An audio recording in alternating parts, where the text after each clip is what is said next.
출애굽기 23장 15절에서 17절입니다. 너는 무교병의 절기를 지키라. 내가 내게 명령한 대로 아비벌의 정한 때에 이레 동안 무교병을 먹을지니 이는 그 달에 내가 애굽에서 나왔음이라. 빈손으로 내 앞에 나오지 말지니라. 맥추절을 지키라. 이는 내가 수고하여 밭에 뿌린 것의 첫 열매를 거둠이니라. 수장절을 지키라. 이는 내가 수고하여 이룬 것을 연말에 밭에서부터 거두어 저장함이니라. 내 모든 남자는 매년 3번씩 주 여호와께 보일지니라. 아멘.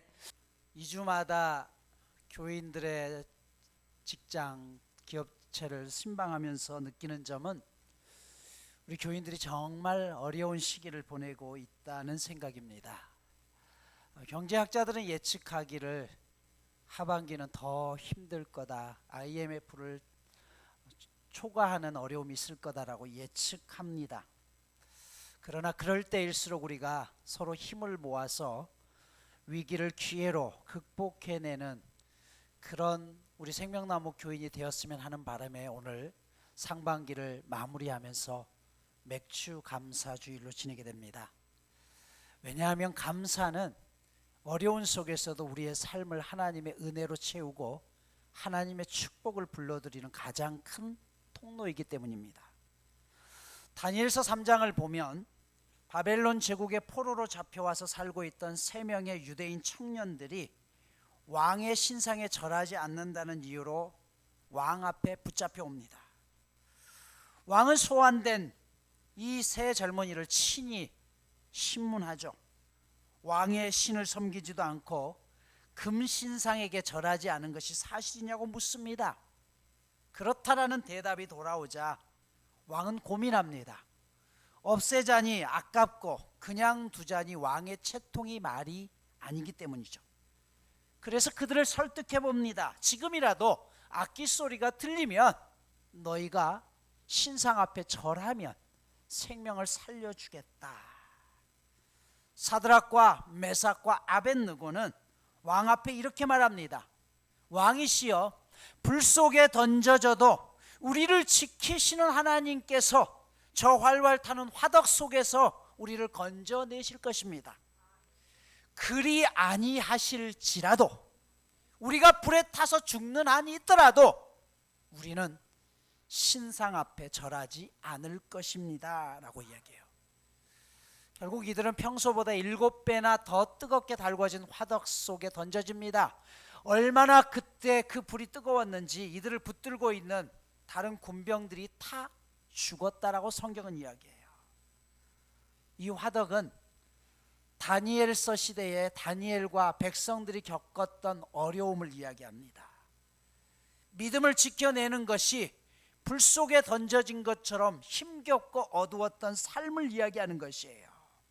그런데 성경은 믿지 않는 사람들의 눈을 통해서 그 불 속에서 또 한 분이 함께 하시면서 그들을 보호하는 장면을 보여주고 있습니다. 다니엘서가 우리 가운데 알려주는 이야기는 명백합니다. 비록 화덕 안을 걷는 것처럼 힘겨운 삶의 나날이지만 그 화덕 속에서도 하나님은 우리와 함께 하신다는 사실, 그래서 우리가 용기를 잃지 말고 살아가야 된다는 것을 알려줍니다. 사랑하는 여러분, 진정한 감사란 내 삶에 무언가를 이루었기 때문이 아니라 그리 아니하실지라도 하나님이 함께 하심을 믿기에 소망을 가지고 미리 감사할 수 있는 게 믿음입니다. 오늘 맥추절의 의미는 무엇입니까? 맥추절은 유월절과 초막절과 함께 구약의 3대 절기 중에 하나입니다.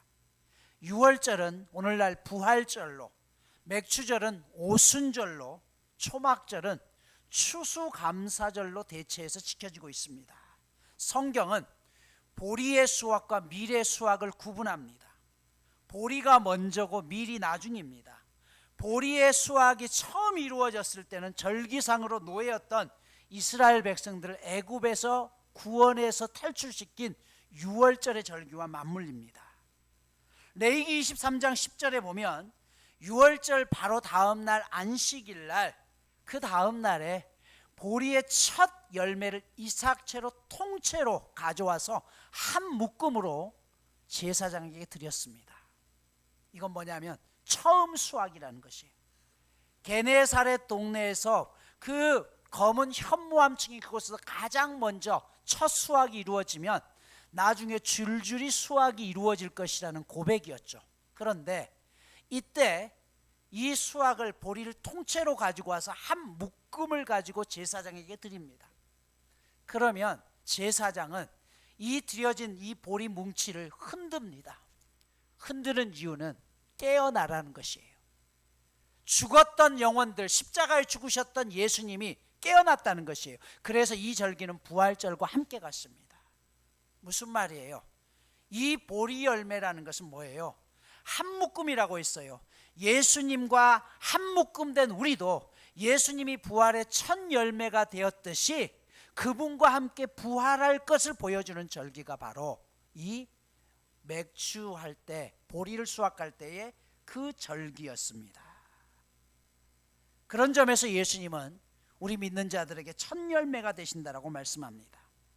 그리고 나서 7주가 지난 다음에 미래 수확이 또 이루어졌습니다. 7, 7에 49, 그래서 이 절기를 77절이라고도 이야기를 합니다. 또한 헬라어로 오순, 50일째 되는 절기라고 이야기하는 게 바로 미래 수확 때입니다. 그런데 초실절 때 보리와 달리 밀을 드릴 때는 곡식 그대로 주는 것이 아니라 밀의 가루를 완전히 빻아서 그것을 떡을 만들고 거기에 누룩을 넣어서 2개의 떡을 만들어서 하나님 앞에 드렸습니다. 이것이 보리와 다른 점입니다. 왜 보리의 첫 열매와 달리 밀의 첫 열매는 가루로 만들어서 그리고 누룩을 넣어서 빵으로 만든 다음에 2덩이로 드렸을까요?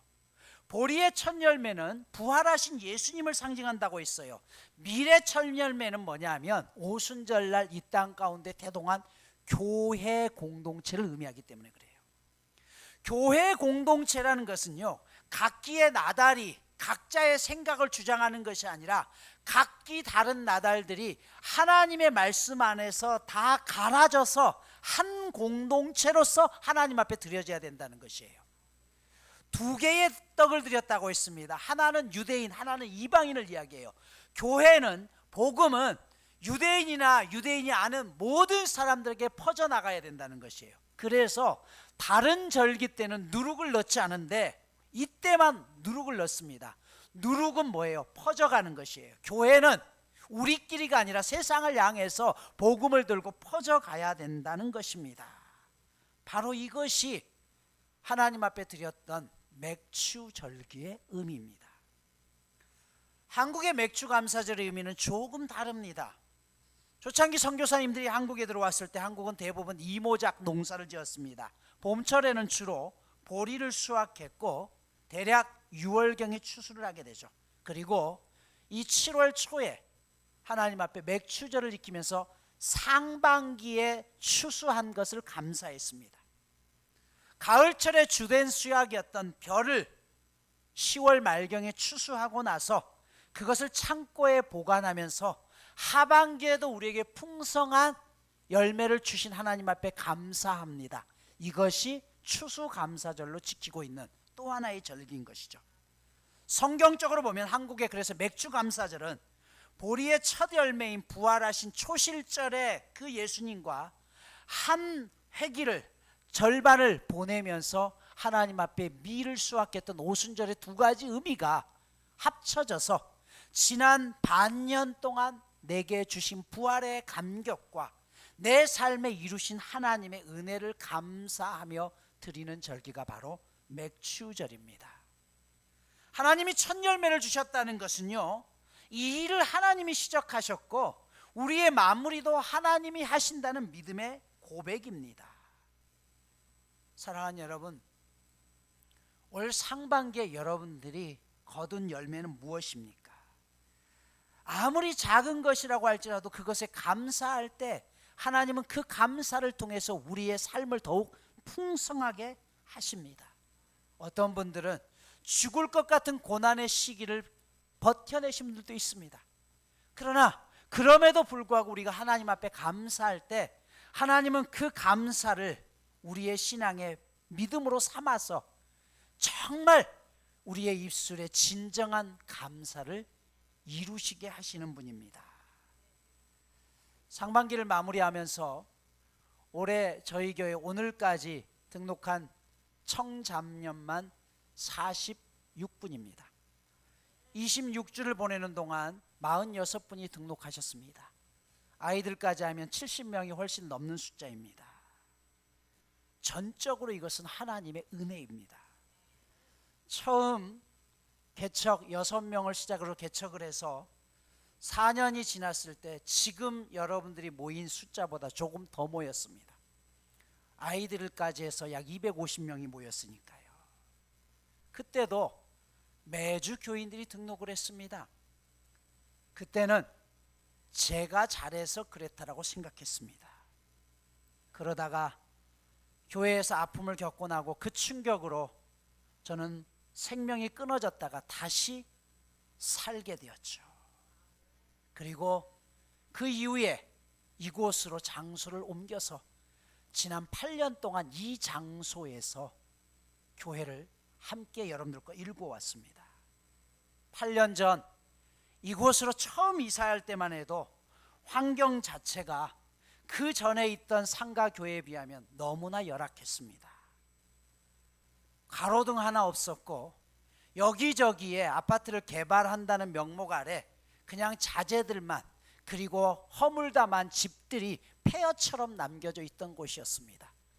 얼마나 이곳이 어두웠던지 바로 멀지 않은 곳에서 살인사건이 2건이나 났을 정도로 이곳은 황무지 그 자체였습니다. 하지만 8년 전에 이곳으로 새로운 비전을 가지고 이전했을 때 하나님 앞에 그런 꿈을 가졌습니다. 하나님, 이곳에서 다시 한번 내 남은 인생을 불태우게 하소서. 그래서 가장 먼저 했던 것이 동사무소에 가서 저의 본적을 바로 이곳 주소지로 옮겼습니다. 내가 여기서 목숨을 걸겠다는 결단이었죠. 회암동 360-1번지, 그때는 화합로라는 주소가 나오기도 전이었습니다. 그렇게 결단을 하고 이곳에서 버텨내는 시간 동안 점점 교회는 어려워졌습니다. 이사를 가시고 또 이런저런 어려움 때문에 교회를 떠나시는 그 모습을 보면서 목사도 불안했고 교인들도 불안할 수밖에 없었죠. 그러다가 코로나를 맞았습니다. 그나마 버텨내던 교인들도 이제 더 이상 교회를 출석하지 못하면서 재정은 점점 바닥을 치기 시작했고 사례비는커녕 교회 운영자차도 되지 않는 상황 속에서 갈등을 했습니다. 내가 다른 일을 해야 되는 것 아닌가? 뭘 하지? 버스 운전을 할까? 쿠팡 물류센터가 요 근처에 있다고 하는데 거기 가서 그거라도 배달을 하면서 어떻게 살아야 되지 않을까? 그런데 주일은 어떡하지? 일이 걸리면 주일은 어떡하지?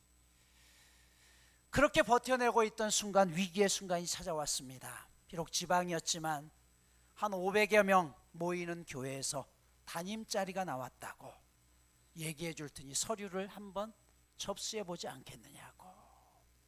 순간 흔들렸습니다. 나도 먹고 살아야 되지 않을까? 언제까지 이렇게 계속해서 밑빠진 독에 물 붓기식으로 버텨내는 걸까? 그런데 그럴 수 없었습니다. 그 이유는 단 한 가지였습니다. 그 순간까지 못난 목사를 믿고 함께 버텨내준 우리 생명나무교회 교인들이 있었기 때문이었죠. 내가 내 살 길을 찾아가면 이분들은 어떡하지? 이분들이 마음에 받는 상처는 도대체 어떻게 치료할 것인가?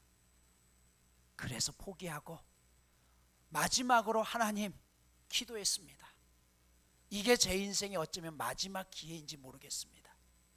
지금까지 하나님 앞에 교만했던 제 마음을 깨뜨리고 정말 하나님만 의지하오니 하나님, 저보다도 남아있는 교인들이 실망하지 않도록 그들이 힘을 낼 수 있도록 하나님 이 교회를 살려주소서. 그리고 코로나가 끝나기가 무섭게 교인들이 여기저기서 한 분, 두 분씩 오시기 시작했습니다. 전적으로 하나님의 은혜라는 게 똑같은 길을 계속 다녔는데 어느 순간 갑자기 교회가 보이더래요. 8년 전에 교회는 있었는데 수년을 다녔는데도 보이지 않던 교회가 왜 그 순간에 보였을까요? 어떤 분들은 꿈을 통해서 하나님께서 보여주시고, 어떤 분은 지나가다 갑자기 이 교회 가보고 싶다고 해서 오신 분들도 있고, 그리고 그 은혜는 지금도 여전히 진행 중입니다.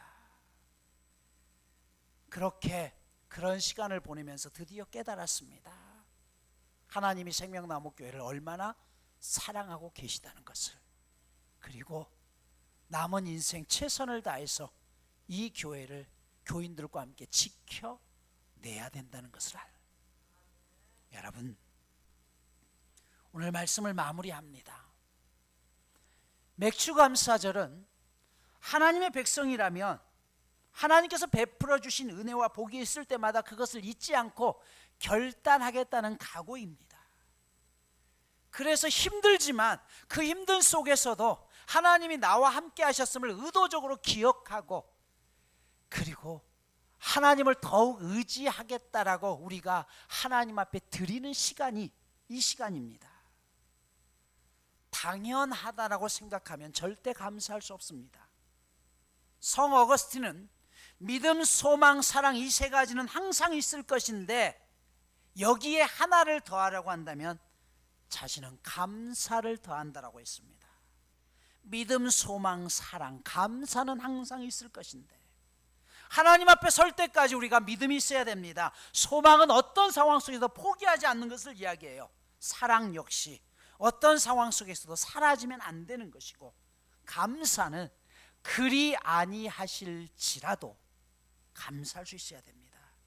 그래서 감사는 은혜, 그 이유를 담는 그릇입니다.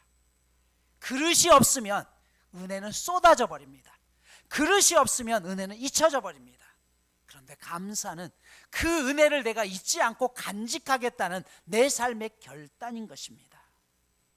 사랑하는 여러분, 한 해의 반을 돌아보면서 여러분 주변에서 일어났던 많은 일들이 있을 것입니다. 중요한 것은 그 일을 바라보며 감사할 것인지 원망할 것인지는 여러분 각자에게 달려있는 일이라는 것이죠. 올 11월 1일 날 저희 교회 오셔서 집회를 하실 연탄길 작가 이철환 작가가 쓴 못난이 만두 이야기라는 책에 보면 이런 이야기가 나와요. 자신이 풀무야학에서 아이들을 가르칠 때 하루는 귤 5개를 가지고 와서 보여줍니다. 여러분, 이 귤 어디가 예쁜가요? 한 분이 이야기합니다. 색깔이요. 아, 그렇군요. 불을 다 끄게 합니다. 깜깜한 속에서 귤을 하나씩 껍질을 벗깁니다. 여러분, 귤 어디가 예쁜가요? 네, 선생님, 향기가 예뻐요. 아, 그렇군요. 여러분이 빛에 있을 때는 색깔 보여지는 것이 예뻤는데 어둠에 있으니까 향기가 예쁘다고 하는군요. 그렇습니다. 오늘 우리의 인생도 그렇습니다. 누군가에게 보여지는 것도 중요하지만 내 인생이 보이지 않는 깜깜한 속에 있을 때 그 속에서도 믿음을 잃어버리지 않고 포기하지 않는 향기야말로 진정한 세상의 향기입니다 라고 가르쳤습니다. 여러분, 우리가 세상을 살아가다 보면 빛이 있는 환한 곳을 걸어가야 될 때도 있고 빛이 없는 어둠 속을 걸어가야 될 때도 있습니다. 그런데 진정한 그 사람의 향기는 어둠 속에서 빛을 발하는 것입니다. 제 카톡 프로필의 첫 글을 보면 이렇게 돼 있죠. 한 사람이 온다는 것은 그 사람의 일생이 오는 것이다. 정원종 씨의 시 방문객의 일부입니다. 사람이 온다는 것은 실은 어마어마한 일이다. 그의 과거와 현재와 그의 미래와 함께 오기 때문이다. 한 사람의 일생이 오기 때문이다 라고 이야기해요. 여러분, 오늘 우리의 삶이 나 혼자인 것 같지만 함께 누군가가 함께 그 일을 손잡아 이루어낼 때 그곳에 하나님의 놀라운 기적은 쓰여집니다. 여리고성을 무너뜨릴 때 한 사람의 함성이 아니라 모든 백성들의 함성이 하나로 모아졌을 때 그 성은 무너졌습니다. 벽돌 하나는 높이 설 수 없지만 여러 개의 벽돌들이 함께 모아지면 우리가 꿈을 꿀 수 있는 것입니다. 서두에 말씀드렸던 생명나무 교회를 이꾸기까지 혼자였다고 한다면 도저히 못했겠죠.